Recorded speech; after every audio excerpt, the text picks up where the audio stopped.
Kajian Kitab.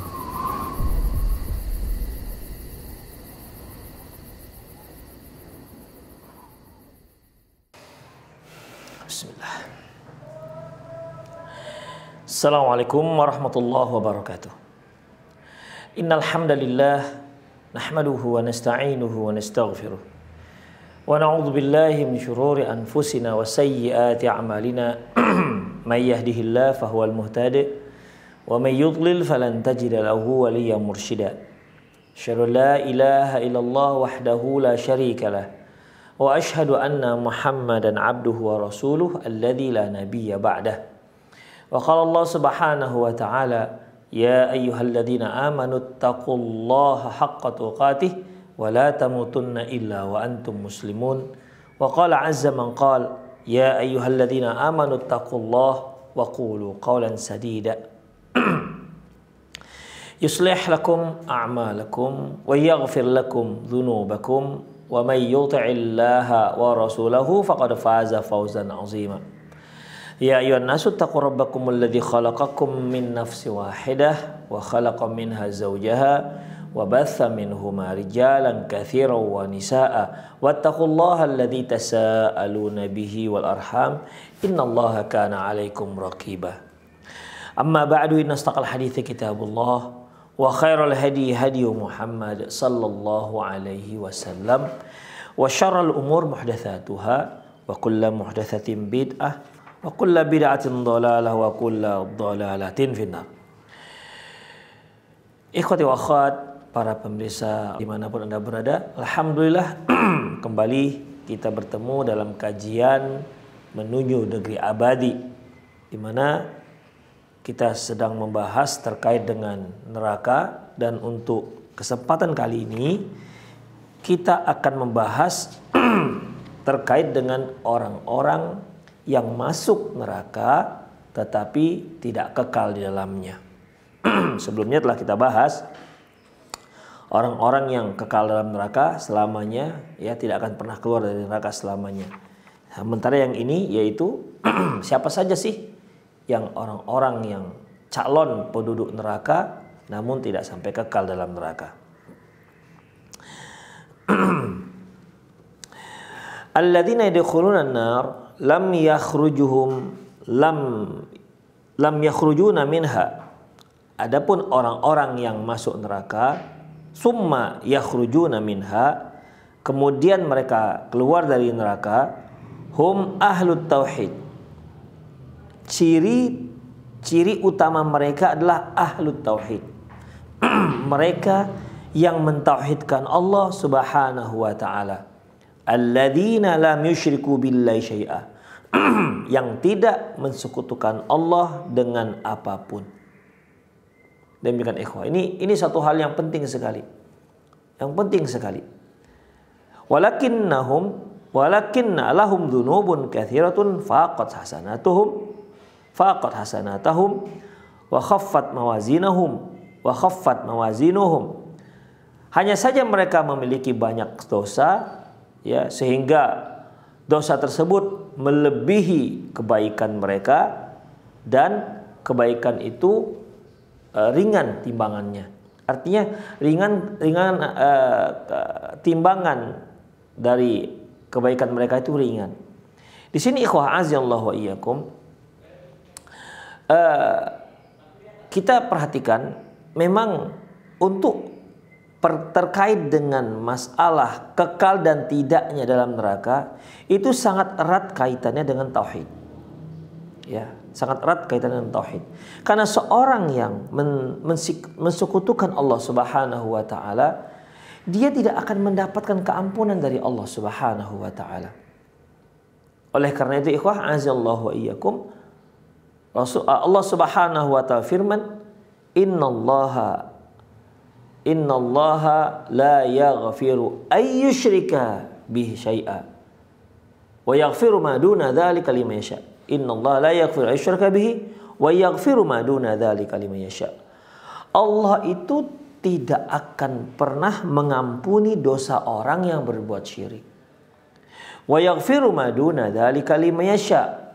Namun selain syirik, Allah masih memberikan keampunan bagi orang-orang yang Dia kehendaki. Dengan artian begini, apabila ada seorang yang mensekutukan Allah Subhanahu wa taala, kemudian dia mati belum sempat taubat.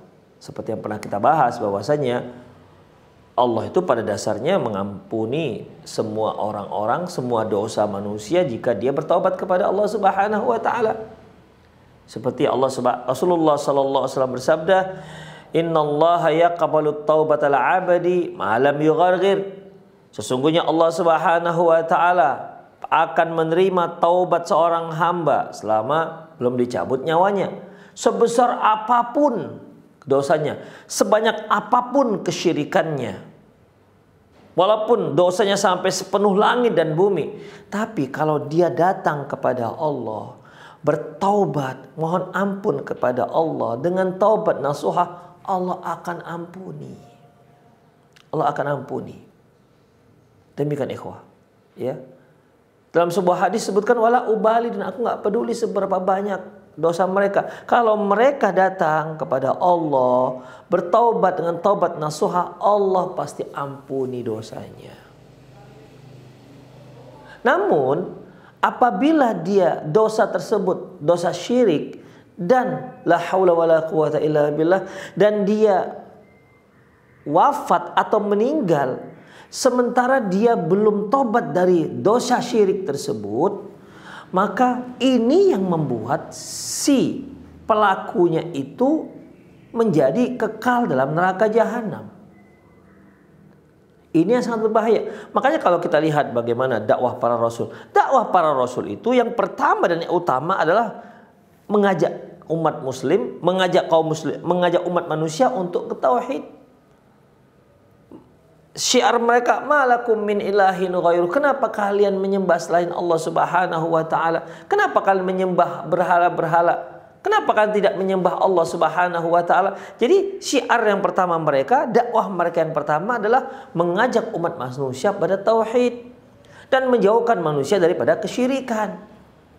Demikian ikhwah, rahimani Allah wa iyyakum. Jadi dalam masalah ini, kekal dan tidak kekalnya seorang hamba dalam neraka, yang pertama, yang paling utama adalah ketika orang tersebut tidak mensekutukan Allah Subhanahu wa taala. Tidak mensekutukan Allah Subhanahu wa taala. Demikian ikhwah. Lantas kenapa dia masuk ke dalam neraka? Karena penyebab dia masuk neraka karena ada dosa yang dia lakukan. Dan dosa tersebut tidak diampuni oleh Allah Subhanahu wa taala. Tadi telah kita sebutkan ayatnya, innallaha la yaghfiru ayyushraka bihi wa yaghfiru ma duna dzalika liman yasha. Sesungguhnya Allah itu tak akan mengampuni dosa orang yang berbuat syirik, artinya dia meninggal belum sempat taubat dari kesyirikan yang dia lakukan, ya. Yang seperti ini tak akan diampuni oleh Allah Subhanahu wa taala dosanya. Wa yaghfiru ma duna dzalika liman yasha. Tapi kalau ada yang selain syirik, orang yang berbuat dosa selain syirik, dan dia belum sempat taubat dari perbuatan dosa besarnya itu, maka masih ada kemungkinan Allah mengampuni. Wa yaghfiru ma duna dzalika. Tapi ingat, liman yasha, bagi siapa yang dikehendaki oleh Allah Subhanahu wa taala. Jadi di sini ingat, bagi siapa yang dikehendaki oleh Allah Subhanahu wa taala. Boleh jadi mereka yang berbuat dosa besar, kemudian belum sempat taubat dia mati atau meninggal, lantas ketika berhadapan dengan Allah Subhanahu wa taala, Allah tak ampunkan dosanya. Akhirnya oleh sebab itulah dosanya banyak, sementara kebaikannya sedikit. Itulah yang menyebabkan dia masuk ke dalam api neraka. Tapi ingat, orang yang seperti ini, ya, orang yang seperti ini suatu saat nanti akan keluar dari api neraka. Konsep ahli sunnah wal jamaah bahwasanya apabila dia seorang yang muwahhid, seorang yang bertauhid, seorang muslim yang bertauhid, apabila dia meninggal dengan tauhidnya tersebut, seberapa besar pun, seberapa banyak dosa yang dia lakukan, jika nanti di hari akhirat tidak diampuni oleh Allah Subhanahu wa taala, maka dia dimasukkan ke dalam neraka jahanam. Setelah itu Allah akan angkat dia dari neraka tersebut. Dia tidak kekal dalam api neraka. Kenapa? Kekuatan tauhid tadi itu, ikhwah. Ya, kekuatan tauhid yang sangat luar biasa. itulah dia.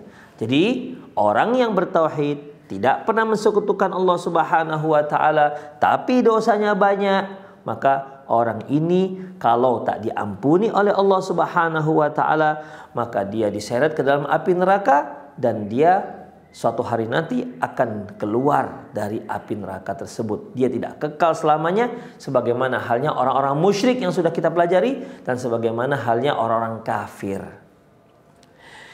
Ikhwan rahimanallah wa iyyakum. Ya. Mereka yang masuk neraka lantas keluar dari neraka tersebut, mereka adalah orang-orang ahlu tauhid yang tak pernah mensekutukan Allah dengan apapun. Walakinna lahum dzunubun katsiratun faqat hasanatahum.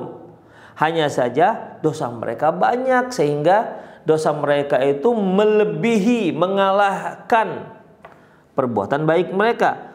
Fa khaffat mawazinuhum. Akhirnya timbangan mereka pun menjadi ringan. Nah, seorang yang nanti di hari akhirat timbangannya ringan berarti kebaikannya sedikit, dosanya banyak.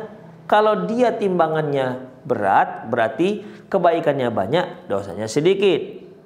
Demikian ikhwah rahimanallahu wa iyyakum. Fa amma man khaffat mawazinuhu fahuwa fi wa amma man thaqulat mawazinu fahuwa fi 'ishatir radiyah. Adapun mereka yang berat timbangannya, fahuwa fi 'ishatir radiyah, maka dia akan mendapatkan kehidupan yang diridhoi oleh Allah Subhanahu wa taala. Wa amma man khaffat mawazinu, adapun mereka yang timbangannya itu ringan. Wa amma man khaffat mawazinu fa ummuhu hawiyah, maka ibunya adalah neraka hawiyah. Artinya dia akan ditempatkan dalam neraka hawiyah. Wa ma adraka ma hiyah, tahukah kalian apa yang dikatakan neraka hawiyah itu? Narun hamiyah, neraka yang sangat panas. Demikian ikhwah, ya. Kemudian fa haula'i yadkhuluna an-nar madadan ya'lamuha Allah tabaraka ta'ala. Orang-orang yang seperti kita katakan tadi, seorang yang muwahhid, tak mensekutukan Allah Subhanahu wa taala, tapi dosanya terlalu banyak sehingga timbangannya ringan, maka dalam masalah ini mereka akan masuk ke dalam surga dalam waktu tertentu, hanya Allah lah yang. Maka mereka masuk ke dalam neraka dalam jangka waktu tertentu yang hanya Allah lah yang tahu. Summa yakhrujuna bi syafa'ati syafi'in. Lantas nanti mereka akan keluar dikarenakan syafaat seseorang. Wa yukhrijullahu bi rahmatihi aqwaman lam ya'malu khairan qattun. Dan nanti Allah Subhanahu wa taala akan mengeluarkan orang-orang dari api neraka, di mana orang-orang ini, kaum ini, orang-orang ini, kelompok ini tak pernah berbuat baik sedikit pun. Dalam artian, ya, dia seorang yang muwahhid, dia seorang yang bertauhid, tak pernah mensekutukan Allah sedikit pun, tapi dia nggak pernah berbuat baik, gitu kira-kira. Ya, Allah Subhanahu wa taala akan mengeluarkan mereka ke dalam dari api neraka. Tapi modalnya yaitu dia harus seorang yang bertauhid kepada Allah Subhanahu wa taala. Itu ikhwah. Baik, kemudian ikhwah, adzunub al-mutawa'adu 'alaiha binnar. Dosa-dosa yang diancam akan masuk api neraka. Dosa-dosa apa saja? Sanadhkuruhuna ba'dha dzunubil lati ja'atin nususu mukhbiratan anna ahlaha yu'adzabuna bisababiha finnar.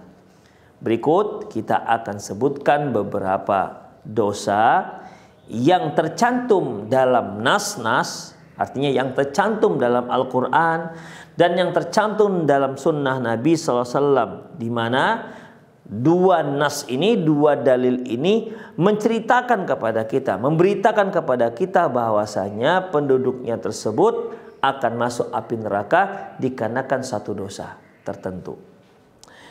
Apa saja itu ikhwah?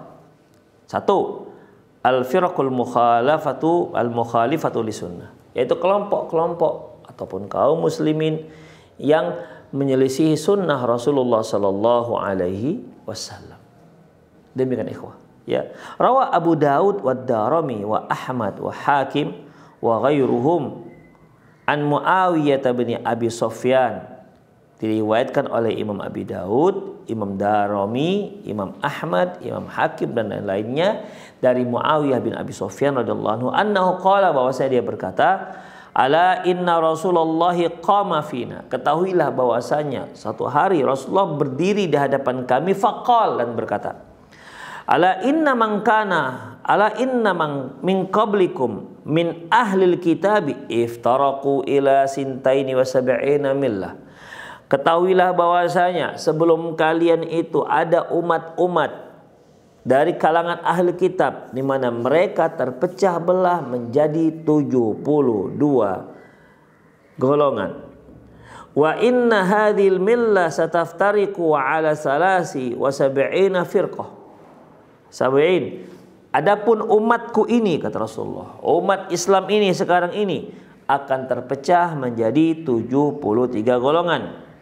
Sintani wa sab'una finnar, 72-nya masuk neraka, wa wahidatun fil jannah, dan yang hanya satu masuk surga, wahiyal jamaah, dia adalah al jamaah. Demikian ikhwah. Jadi di sini Rasulullah sallallahu alaihi wasallam menyebutkan bahwasanya, menegaskan bahwasanya orang-orang yang di dalam di kelompok-kelompok di kalangan kaum muslimin ini 72-nya itu masuk neraka. Dalam hadis yang lain beliau mengatakan iftaraqatil yahud illa ihda wa sab'ina firqah. Orang Yahudi terpecah menjadi 71 golongan. Waftaraqatin nasara ila sintaini wa sab'ina firqah. Orang Nasrani terpecah menjadi 72 golongan.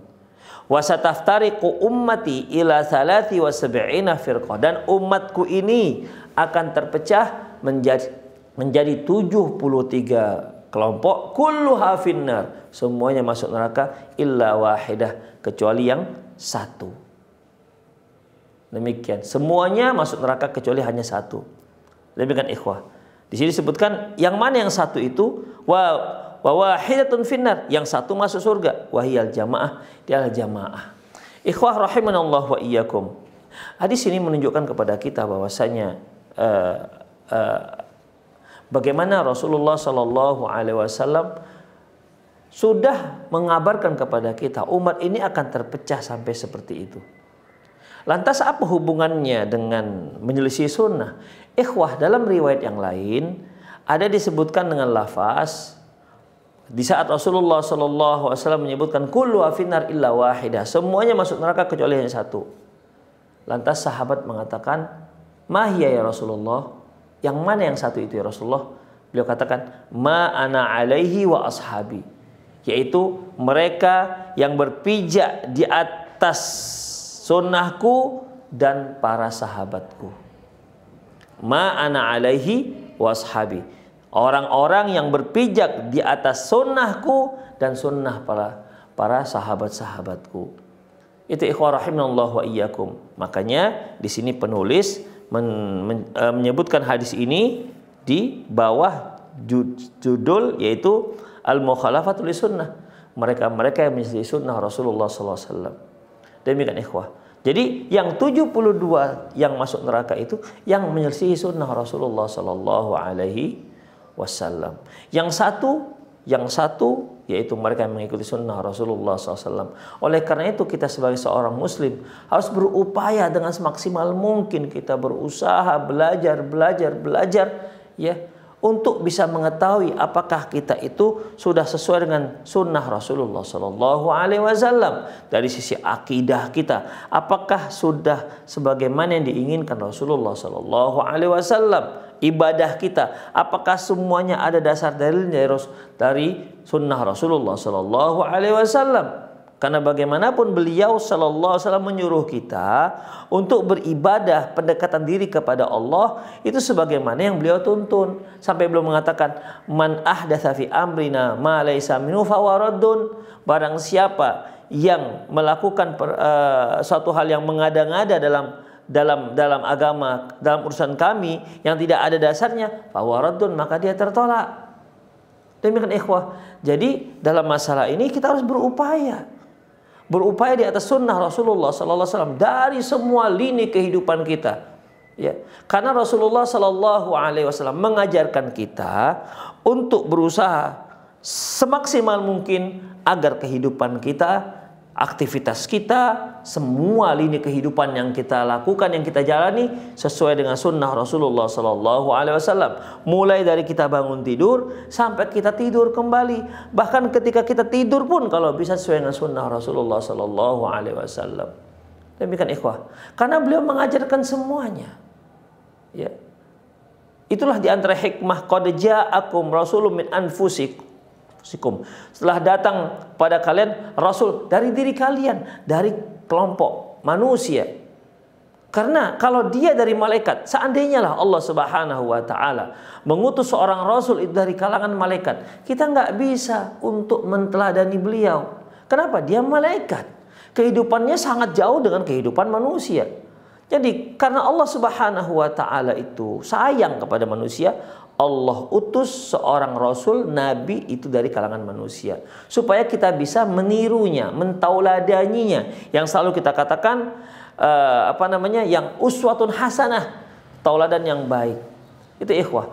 Makanya dalam semua lini kehidupan, apalagi terkait dengan masalah ibadah, akidah, harus kita sesuaikan dengan sunnah Rasulullah SAW. Beliau katakan, "Shallu kama ra'aitumuni usolli." Salatlah kalian sebagaimana kalian melakukan salat. "Khudhu anni manasikakum." Ambillah ibadah manasik kalian dariku. Jadi jangan direkayasa sendiri. Demikian ikhwah. Jadi seorang muslim harus berupaya dengan semaksimal mungkin agar semua sendi kehidupannya sesuai dengan sunnah Rasulullah sallallahu alaihi wasallam. Mulai dari keyakinan akidah mereka, muamalahnya, ibadahnya, kegiatannya, upayakan sesuai dengan sunnah Rasulullah sallallahu alaihi wasallam. Agar apa ikhwah? Semoga dengan demikian kita berdoa kepada Allah, semoga kita masuk di yang satu tersebut, tidak masuk yang ke-72. Demikian ikhwah, azinallahu wa iyyakum. Ya, itulah dia. Wa hadha hadis sahih. Hadis ini sahih. Qala fi'il Hakim ba'da siyaqi li asanidihi. Imam Hakim mengomentari, memberikan komentarnya setelah menyebutkan hadis ini. Apa kata beliau? Hadhi asanidu tuqamu bil hujjah fit tashil hadis. Sanad hadis ini sanad yang memang sahih, yang bisa dijadikan sebagai hujjah. Wa wafaqahu adz-Dzahabi. Imam adz-Dzahabi pun menyetujui pendapat Imam Hakim. Seperti yang sudah sama-sama kita maklumi, Imam Hakim ini beliau mengumpulkan hadis-hadis dalam buku beliau yang disebut dengan Al-Mustadrak. Dan buku ini, ya, Al-Mustadrak ini ikhwah, buku di mana sanadnya itu sesuai dengan persyaratan Imam Bukhari dalam mencantumkan hadis dalam Sahih Bukhari, sesuai dengan persyaratan Imam Muslim, ya, memenuhi persyaratan Imam Muslim dalam mencantumkan hadis dalam kitab Sahih Muslimnya. Dan Imam Hakim An-Naisaburi ini beliau mencari hadis yang derajatnya itu, yang persyaratannya itu memenuhi persyaratan Imam Muslim dan memenuhi persyaratan Imam Bukhari. Tapi mereka berdua tidak mengeluarkannya, tidak meriwayatkannya, tidak mencantumkannya dalam Sahih Bukhari atau Sahih Muslim. Maka di kitab Al-Mustadrak itulah Imam Hakim Naisaburi rahimahullah mengumpulkan hadis-hadis tersebut. Demikian ikhwah. Dan hadis-hadis ini pun diteliti oleh Imam Adz-Dzahabi. Ya, diteliti oleh Imam Adz-Dzahabi. Makanya Imam Adz-Dzahabi pun banyak berkomentar tentang hadis-hadis yang dicantumkan oleh Imam Hakim An-Naisaburi dalam kitab Mustadraknya. Beliau katakan, sering disebutkan, wa wafaqahu Adz-Dzahabi, kesimpulan dari Imam Hakim itu disetujui oleh Imam Adz-Dzahabi. Demikian ikhwah. Wa qala Syekhul Islam Ibnu Taimiyah, berkata Syekhul Islam Ibnu Taimiyah fihi, Di situ disebutkan huwa hadisun sahihun masyhur. Ini hadis yang sahih, yang sangat masyhur. Wa sahhahu Asy-Syatibi fil I'tisam. Imam Asy-Syatibi mensahihkan hadis ini dalam kitab beliau Al-I'tisam. Wa qad jama'a Syekhun Nasir Al-Albani turuqahu wa takallama ala asanidihi. Syekh Nasir Al-Albani ya mengumpulkan sanad-sanadnya ya dan semua jalur-jalurnya, dan beliau pun berkomentar atas sanadnya. Wa bayyana annahu hadisun sahihun la syakka fi sihhatihi. Dan beliau menyimpulkan bahwasanya hadis ini hadis sahih, tidak diragukan lagi kesahihannya. Itu ikhwah. Ya.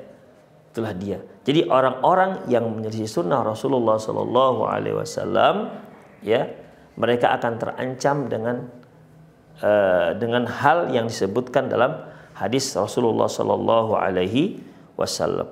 Kemudian di sini dalam buku ini disebutkan beberapa kritikan Syekh Muhammad Nasir Al-Albani terhadap para ulama yang mendoifkan hadis tersebut, seperti Ibnu Hazm rahimahullah, seperti Siddiq Hasan Khan, seperti Imam Asy-Syaukani.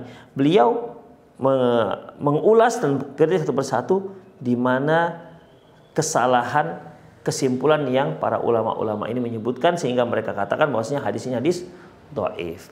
Jadi ikhwah, disebutkan beberapa perkara ya sebagai kritikan bahwasanya hadis ini yang kalian katakan itu dhaif sebenarnya sahih. Ikhwah. Yang mendhaifkan Ibnu Hazm, Imam Asy-Syaukani, Siddiq Hasan Khan, dan satu lagi yaitu siapa tadi? Ibnul Wazir, ya Ibnul Wazir. Ya, tapi yang rajih, yang lebih kuat, jauh lebih kuat bahwasanya hadis ini hadis sahih.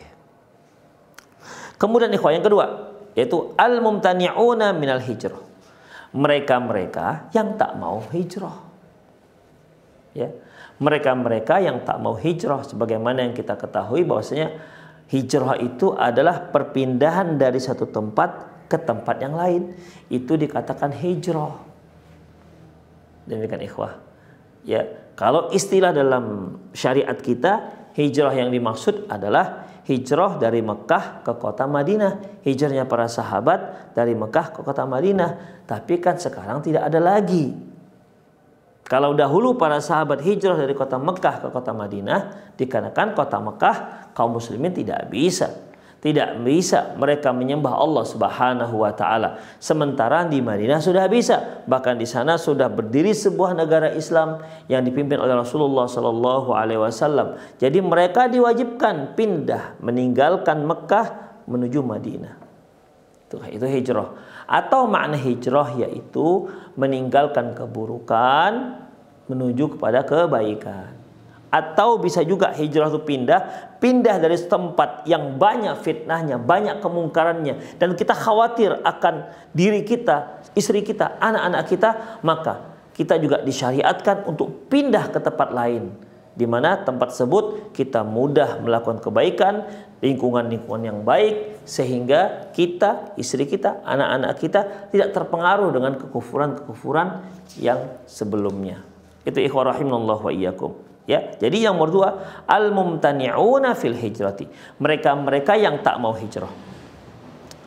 La yajuzu lil muslimi ayyuqima fi diyaril kufri idza wajada diyarul muslim, diyarul Islam. Tidak boleh seorang muslim mukim, tinggal, stay di tempat orang kafir, di tempat negara kafir atau perkampungan kafir, jika ternyata di sana ada perkampungan Islam. Maka dia wajib untuk tinggalkan tempat tersebut. Kalau dia berupa negara, tinggalkan negara tersebut, pergi ke negara Islam, ke negara yang mayoritas kaum muslimin. Demikian ikhwah, ya. Jadi dia nggak boleh tinggal di situ. Khasatan idza kana makthuhu fi diyar kufur yu'riduhul fitnah. Apalagi kalau dia tetap stay di situ, tetap tinggal di situ, maka dia akan terkena fitnah. Ya, terkena fitnah. Artinya mereka akan terbiasa dengan kekufuran-kekufuran. Demikian ikhwah. Kita sebagai seorang muslim, seorang yang muwahhid, tentu kita ada ghirah, tidak suka dengan kesyirikan yang ada di hadapan kita. Kita lihat ada kaum muslimin misalnya membuat sesajian-sesajian di bawah patung yang mereka anggap ini patung-patung angker, atau mereka yang melarung ataupun menghanyutkan sesajian ke laut atau ke sungai dengan keyakinan yang jelas tidak dibenarkan.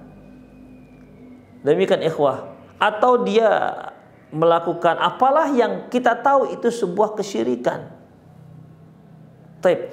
Kalau masyarakatnya seperti itu, seperti misalnya mereka itu masyarakat Nasrani yang hari-hari sembahannya adalah Nabi Isa alaihissalam, yang hari-hari sembahannya Ibunda Maryam, demikian.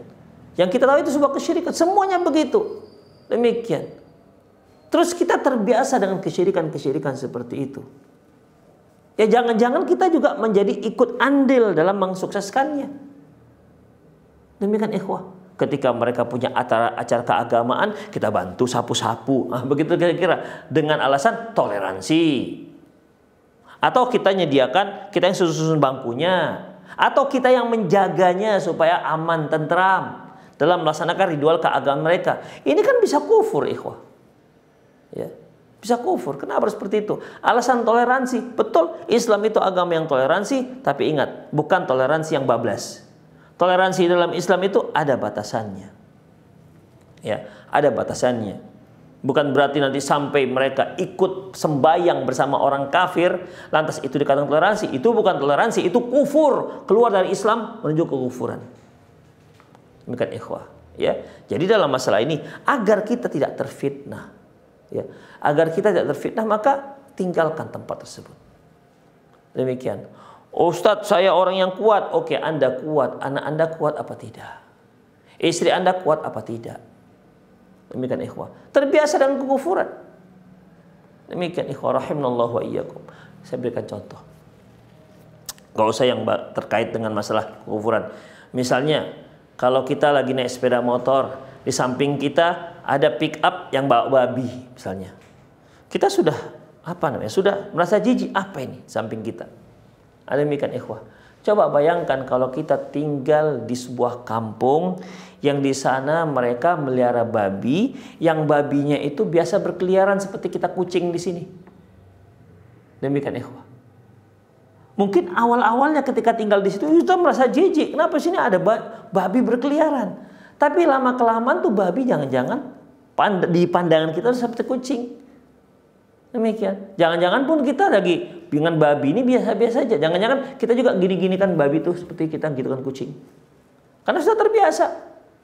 Yang tadinya nggak suka, lama-lama terbiasa. Itulah bahayanya ikhwah. Itulah bahayanya kalau kita berada di lingkungan buruk. Kita awal melihat keburukan itu memberontak hati kita. Ini salah ini. Ini dosa ini. Tapi hari-hari kita lihat. Hari-hari kita lihat akhirnya menjadi biasa-biasa saja. Demikian ikhwah. Ya, kalau ada di satu tempat di mana penduduk di situ perempuan itu nggak boleh nggak pakai kerudung. Jadi semua wanita kampung itu rambutnya tertutup rapat karena dikatakan aurat. Jika ada satu perempuan terbuka rambutnya, dia pergi keluar, tentu orang akan mengingatkan dia dengan peringatan yang tajam. Demikian ikhwah. Karena memang nggak boleh dibuka. Karena itu aurat. Nah, coba kita di sini, di Indonesia misalnya, ada yang terbuka rambutnya. Bagi kita sudah biasa-biasa saja. Padahal itu sebuah kemungkaran. Mungkin pun kita nggak ada mengingatkan dia. Pakailah jilbabnya. Kenapa kita dianggap sudah biasa? Dosa yang sudah biasa dilakukan oleh kaum muslimin. Demikian ikhwah. Gara-gara apa? Karena kita berada di lingkungan seperti itu. Demikian. Bagaimana kalau seandainya lingkungan kita itu orang-orang kafir, ikhwah? Yang aktivitas keagamaan mereka itu kekufuran semuanya. Makanya seorang muslim tidak boleh tinggal di kampung kufur, negara kafir, ya, dia harus pindah ke tempat lain, ke tempat perkampungan kaum muslimin. Apalagi kalau dia tinggal di tempat-tempat orang kafir tersebut, masyarakat kufur tersebut, mereka akan berdampak fitnah, ya. Walam yaqbalillah udhral ladina takhallafu anil hijrah, dan Allah Subhanahu wa taala tidak akan menerima alasan orang-orang yang memang tidak mau hijrah. Faqad akhbarana al-haqqu annal malaikata tubakkitu hadzal sinfi minan nasi hal maut. Dan Allah Subhanahu wa taala menceritakan kepada kita bagaimana malaikat menginterogasi orang-orang seperti ini sebelum mereka menjelang mereka meninggal dunia. Wala ta'dziruhum indama yadda'una annahum kanu mustada'afina fil ard. Dan malaikat tidak terima alasan mereka kalau mereka katakan kami itu adalah orang-orang yang tertindas. Demikian ikhwah. Kami tertindas, jadi gimana lagi? Kami ya mau tidak mau kami harus ikut acara keagamaan mereka. Kami gimana? Kami orang lemah, kami tertindas. Mau nggak mau kami harus bantu mereka dalam acara keagamaan mereka. Duduk dalam acara keagamaan mereka. Alasan kami tertindas, nggak bisa buat apa-apa, takut. Ternyata hal itu tidak diterima oleh malaikat. Allah Subhanahu wa taala firman dalam surat An-Nisa ayat 97 98. Innal ladzina tawaffahumul malaikatu zalimi anfusihim qalu fima kuntum. Sesungguhnya orang-orang yang diwafatkan oleh malaikat yang mereka itu menzalimi diri mereka sendiri. Qalu fima kuntum. Sebenarnya kalian ini dari kelompok mana? Apa kata mereka? Qalu kunna mustada'afina fil ard. Ya malaikat, kami ini orang-orang yang tertindas di muka bumi. Ini kisahnya ikhwah rahimanallah wa iyyakum. Orang-orang muslim yang tidak mau pindah ya dari Mekah ke Madinah, meninggalkan Mekah menuju Madinah, akhirnya mereka dipaksa ikut perang Badar. Ya, mereka dipaksa ikut perang Badar. Akhirnya pasukan kaum muslimin pun membunuh mereka karena nggak tahu kalau itu adalah seorang muslim. Ya, dalam pertempuran ikhwah, kalau orang yang berada di kelompok pasukan yang melawan, berarti itu musuh. Kalau dia berada di pasukan yang kawan, berarti dia kawan kita. Demikian. Nggak ada lagi ketika mau bunuh, kamu muslim apa enggak? Oh enggak ada lagi cerita ikhwah. Ya. Akhirnya orang-orang muslim yang sudah masuk Islam, yang tidak mau meninggalkan Mekah, mereka dipaksa oleh orang-orang Quraisy supaya ikut dalam pasukan kaum orang-orang musyrik pada perang Badar. Akhirnya dalam pertempuran mereka ikut terbunuh. Itulah makanya malaikat bertanya, sebenarnya kalian ini siapa? Dibilang kafir, dibilang muslim, kalian berada di kelompok pasukan orang kafir. Dibilang kafir, kalian sudah masuk Islam. Ini gimana sebenarnya? Demikian ikhwah. Heran malaikat, kok ada orang yang seperti ini? Apa kata alasan mereka? Qalu kunna mustada'afina fil ard. Ya malaikat, kami ini orang tertindas. Ya sedih ya dengarnya. Gimana lah kami tertindas, kami dipaksa ikut. Gimana lagi? Kami nggak berani melawan. Kami orang-orang lemah. Apa jawab malaikat? Qalu alam takun ardullahi wasi'atan fatuhajiru fiha. Loh, bukankah bumi Allah ini luas? Kenapa kalian nggak pindah? Kenapa nggak kalian pergi? Tinggalkan tempat tersebut. Siapa yang menyuruh kalian betah di situ? Kemudian faulaika ma'wahum jahannam. Allah mengatakan mereka itu tempatnya di neraka jahanam. Wala yahtaduna sabila. Wasa'at masira. Sungguh sangat buruk tempat kembalinya mereka. Illal mustada'afina minar rijali wan nisa, kecuali orang-orang yang lemah, tertindas dari kalangan laki-laki dan kalangan wanita, wal rijali wan nisa wal wildan, dari kalangan laki-laki, wanita dan anak-anak, la yastati'nuna hilah. Mereka itu nggak sanggup memang untuk pindah. Nggak punya kesanggupan. Mungkin dikarenakan tidak ada bekal. Dikhawatirkan kalau mereka tinggalkan tempat tersebut, bergerak ke sana, habis bekal, mati di tengah jalan malahan. Demikian ikhwah. Atau tidak sanggup dikarenakan apa? Sakit misalnya, tidak sanggup untuk berhijrah. La yastati'una hilah. Mereka nggak sanggup untuk pindah. Wala yahtaduna sabila. Sanggup tapi nggak tahu kemana arahnya. Ikhwah. Nggak tahu jalan. Nah, kalau alasan ini maka dia masih terima oleh malaikat. Tapi kalau dia tahu jalan, kemudian bekal juga bisa, cukup perbekalan untuk pergi ke Madinah. Jadi sebenarnya ya memang mereka betah saja di kota Mekah. Demikian ikhwah. Ya, ketika mereka dipaksa untuk ikut perang, mati mereka dibunuh kok pasukan kaum muslimin. Akhirnya ditanya malaikat, kalian ini sebenarnya di mana ini? Ikhwah.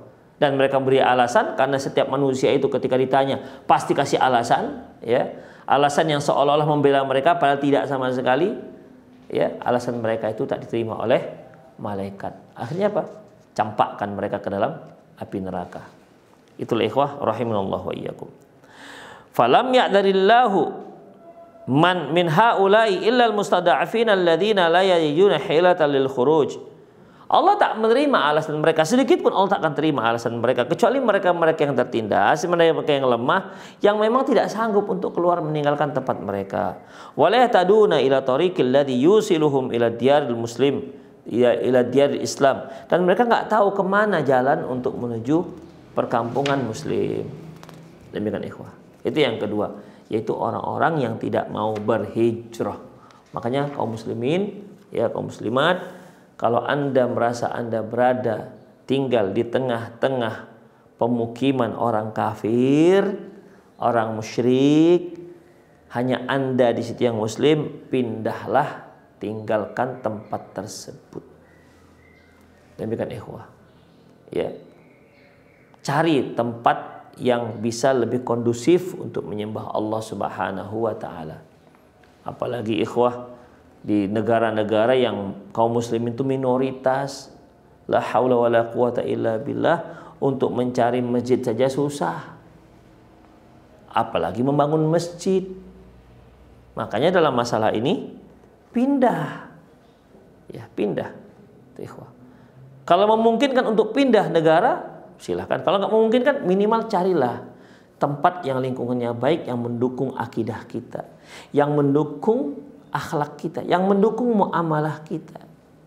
Itu ikhwah. Ya. Allahu a'lam bissawab. Nomor 3, al-jairuna fil hukmi. Mereka yang tidak adil dalam menetapkan hukuman, memvonis hukuman. Anzalallahu syari'ata liyaqumun nasa bil qisti. Allah Subhanahu wa taala menurunkan syariat ini agar orang-orang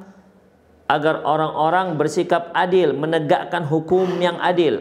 Wa amarallahu ibadahu bil adli, dan Allah pun memerintahkan hamba-hambanya untuk bersikap adil. Ikhwah, adil dalam bahasa Arab yaitu wada'u syai' fi mahallih, meletakkan sesuatu pada tempatnya. Itu dia. Itu dikatakan adil. Jadi ingat ya, adil itu wada'u syai' fi mahallih, meletakkan sesuatu pada porsinya, pada tempatnya. Bukanlah makna adil kalau dikatakan yang sama dan rata, itu bukan. Itu nggak adil namanya. Makanya kalau ada di antara kaum muslimin yang meminta keadilan, disamakan hak laki-laki dan perempuan, itu bukan keadilan. Tidak sama hak laki-laki dan hak perempuan. Tidak bisa disamakan. Secara fisik mereka sudah berbeda. Secara tugas mereka sudah berbeda. Allah sudah tetapkan antara kaum laki-laki dan perempuan. Ini yang menciptakan manusia kan Allah. Saya kira nggak adalah kaum muslimin yang nggak paham bahwa yang menciptakan manusia itu Allah. Kalau dia meyakini seperti itu, ya nggak muslim namanya. Apa ada di antara kaum muslimin yang meyakini bahwasanya Allah nggak tahu apa yang terbaik untuk manusia? Kalau itu dia yakini, kufur, dia keluar murtad dari Islam. Kalau sampai seperti itu keyakinan dia. Semua kita sebagai seorang muslim tahu bahwasanya ya Allah lah yang tahu apa yang bermaslahat untuk umat manusia. Kita sebagai seorang muslim tahu benar bahwasanya Allah lebih tahu tentang manusia ketimbang kita sendiri. Apa yang terbaik untuk manusia? Kita sebagai seorang muslim meyakini bahwasanya syariat Allah Subhanahu wa taala turunkan agar kita manusia bisa hidup fid dunya hasanah wa fil akhirati hasanah, di dunia baik, di akhirat baik. Turunkanlah syariat sehingga kita bisa tenang hidup, meletakkan sesuatu pada tempatnya. Itu ketetapan Allah Subhanahu wa taala. Kalau ada yang meyakini selain ini, kufur, murtad dari Islam. Bagaimana mungkin bagaimana dikatakan dia seorang muslim kalau dia nggak yakin bahwasanya syariat Islam itu syariat yang adil? Demikian ikhwah. Kalau ada yang mengatakan bahwasanya syariat Islam itu sekarang sudah tidak relevan katanya, ya, tidak cocok dengan zaman ini, ikhwah, itu pernyataan kufur. mengeluarkan dia dari Islam. Rasulullah pernah mengatakan, innal abda la yatakallama bi kalimatin min sakhatillah la yalqa biha balan yahwi biha fi jahannam sab'ina kharifan. Seorang manusia, seorang hamba Allah berbicara dengan satu ucapan yang membuat Allah murka dan dia tak sadar. La yalqa biha balan, dia tak sadar dengan itu semua. Gara-gara satu ucapan itu membuat dia dicampakkan ke dalam neraka Jahannam sab'ina kharifan yang dalamnya sejauh 70 tahun perjalanan. Makanya hati-hati. Kita sebagai seorang muslim meyakini bahwasanya ya yang adil itu adalah syariat Islam. Sekarang kita serahkan kepada Allah. Bagaimana posisi antara laki-laki dan perempuan? Allah mengatakan ar-rijalu qawwamuna 'alan nisa bima faddallahu ba'dakum 'ala ba'd. Sesungguhnya laki-laki itu merupakan pemimpin bagi kaum wanita dikarenakan Allah mengistimewakan sebagian dibandingkan sebagian yang lain. Apalagi itu Allah yang menetapkan. Makanya nggak bisa disamakan laki-laki dengan perempuan. Haknya juga nggak bisa sama. Nggak bisa. Dari sisi fisik juga nggak bisa sama. Demikian ikhwah. Makanya Allah Subhanahu wa taala memberikan masing-masing tugas. Laki-laki sebagai pemimpin rumah tangga, dialah yang mengayomi, dialah yang menjamin agar keluarganya tetap terpenuhi sandang, pangan dan papannya, pendidikannya, tarbiyahnya. Istri sebagai perwakilan suami ketika dia keluar rumah, maka istrilah yang mengurusi rumah tangga suaminya, yang mengurusi anak-anaknya. Dan ini nggak bisa dibalik. Demikian ikhwah. Bahasa orang sekarang kan laki-laki itu tulang punggung, perempuan tulang rusuk. Tulang rusuk nggak bisa jadi tulang punggung pun nggak akan bisa jadi tulang rusuk. Itu sudah kodratnya Allah Subhanahu wa taala. Demikian ikhwah rahimanallah wa iyyakum. Itulah dia. Ya. Jadi kalau ada yang menuntut keadilan agar sama hak laki-laki dengan perempuan, itu tuntutan zalim namanya. Nggak bisa disamakan laki-laki dan perempuan. Allah sudah membedakan. Ya. Laki-laki ada pada porsinya, perempuan ada pada porsinya. Makanya dikatakan adil adalah wada'u syai' fi mahallihi. Meletakkan sesuatu pada tempatnya. Saya berikan contoh misalnya. Ada anak kita yang sudah kuliah S1 dengan anak kita yang masih SD. Apakah adil kalau kita berikan anak kita yang SD misalnya uang jajannya 10.000, lantas yang mahasiswa kita kasih juga 10.000, padahal kebutuhan mereka jauh berbeda.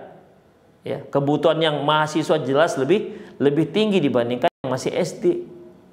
Demikian ikhwah. Kalau kita samakan, walaupun ceritanya sama, itu nggak adil, itu zalim. Demikian ikhwah. Ya, makanya Allah Subhanahu wa taala turunkan syariat agar kita bisa punya standar mana yang zalim dan mana yang tidak. Kita punya standar mana yang hak dan mana yang batil. Mana yang harus kita tempatkan pada porsinya. Mana yang nggak boleh kita letakkan pada selain porsinya. Itu ikhwah. Allah Subhanahu wa ta'ala firman dalam surah An-Nahl ayat 90, "Innallaha ya'murukum bil 'adli wal ihsan." Allah itu memerintahkan kalian agar bersikap adil dan berbuat baik. Wa farada 'alal hukami wal qudatil hukmi bil 'adli wa 'adamul jawr. Dan Allah telah mewajibkan kepada seluruh para hakim, ya, para hakim agar menetapkan hukum dengan cara yang seadil-adilnya, tidak zalim. Demikian ikhwah. Kalau istilah sekarang, jangan sampai hukum itu tumpul ke atas, runcing ke bawah. Apabila yang dihukum adalah, yang ditetapkan, yang disidang adalah rakyat jelata, tidak punya backing, tidak punya apapun, maka dia akan dia akan divonis hukum seberat-beratnya.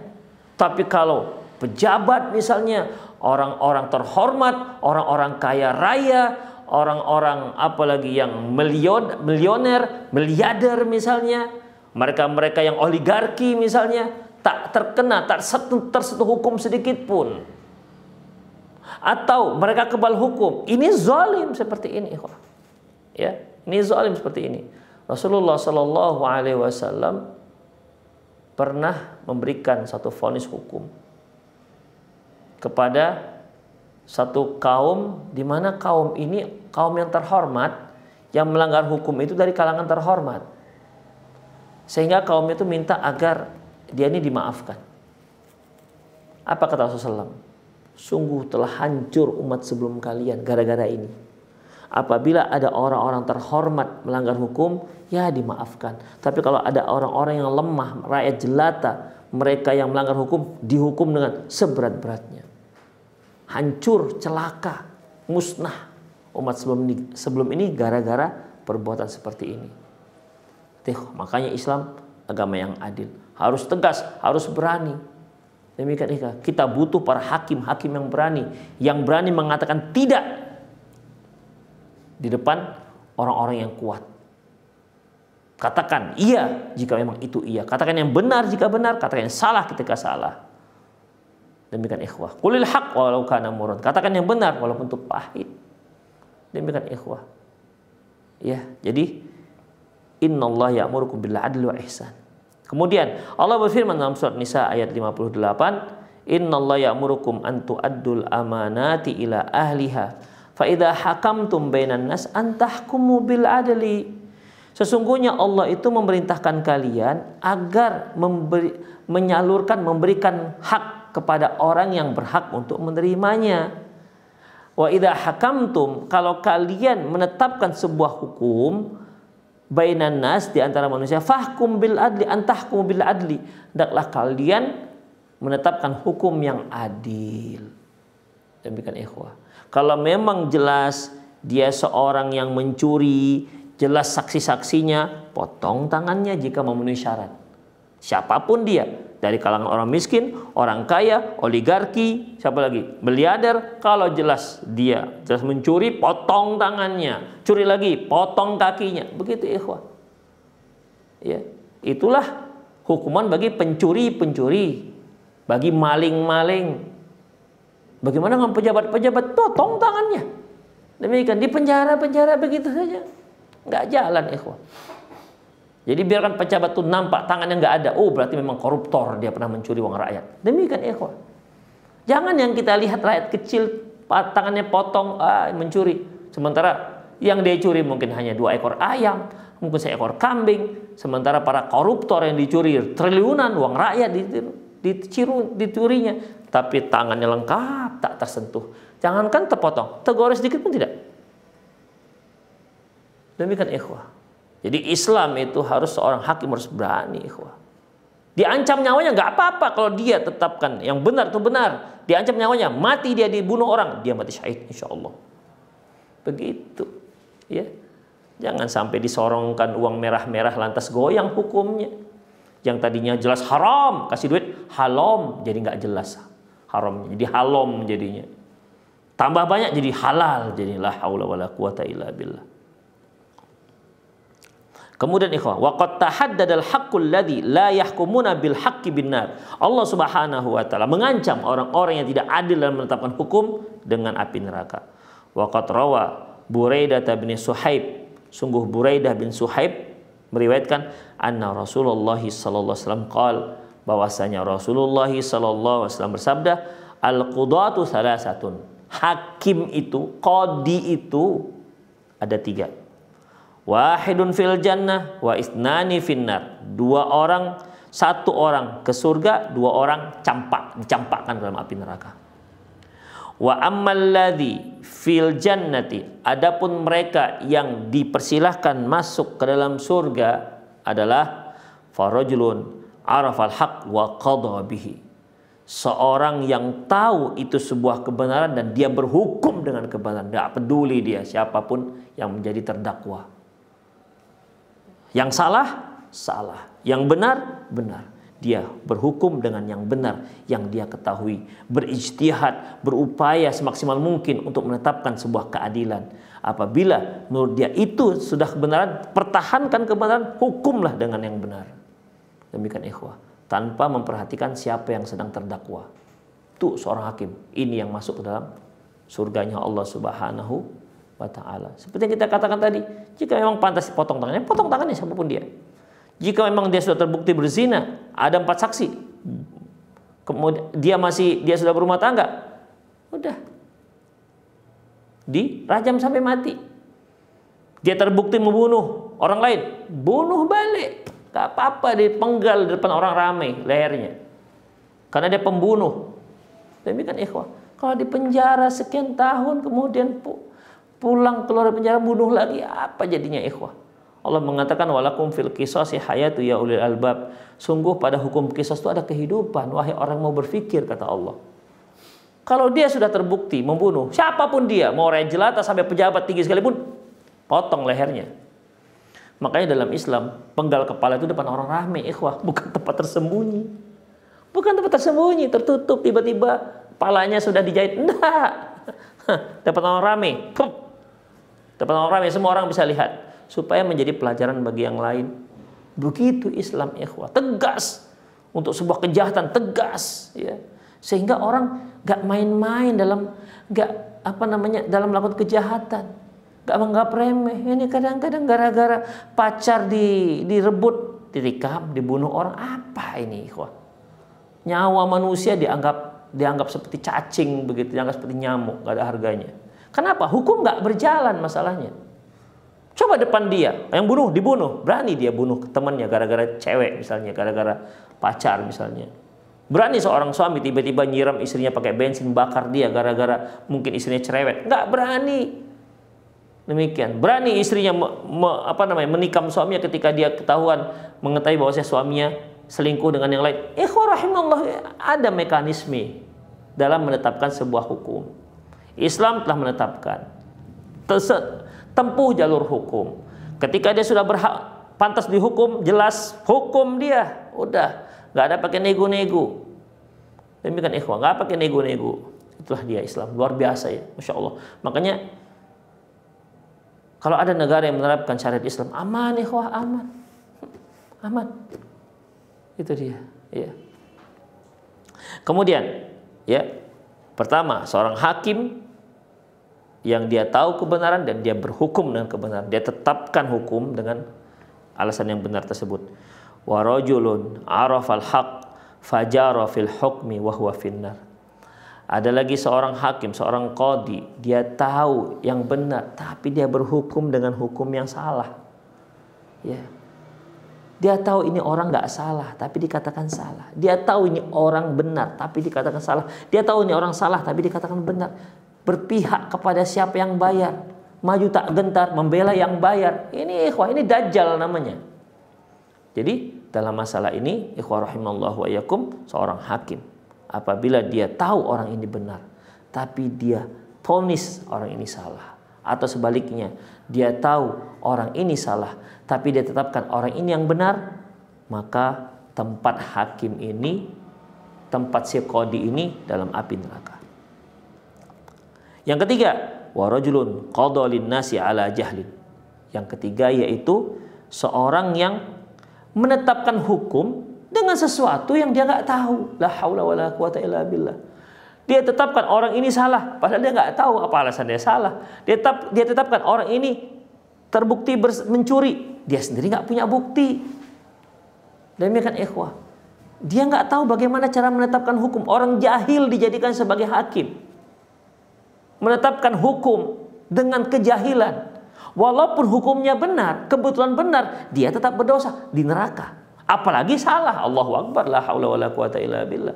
Seorang yang jahil dalam memberikan vonis hukum, kalau benar saja dia masuk neraka, apalagi dia salah. Itu ikhwah rahimanallahu wa iyyakum. Ya, hadis diriwayatkan oleh Imam Abu Daud. Makanya kesalahan yang ketiga yang menyebabkan seorang itu masuk dalam neraka, ya walaupun tidak sampai kekal sebagaimana halnya orang kafir, orang musyrik, yaitu seorang hakim yang menetapkan hukum dengan tidak adil. Dengan tidak adil. Demikian ikhwah.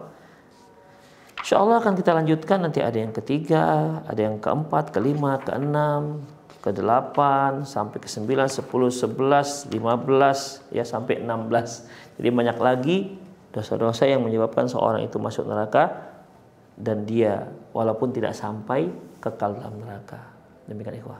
Tapi itu saja kajian kita pada pagi hari ini. Saya kira waktu kita sudah sampai pada ambang batas akhir. Saya kira itu saja. Semoga bermanfaat. Saya undur diri. Aku qouli hadza wastaghfirullah li wa lakum wa lisal muslimin innahu wal ghafurur rahim. Assalamualaikum warahmatullahi wabarakatuh.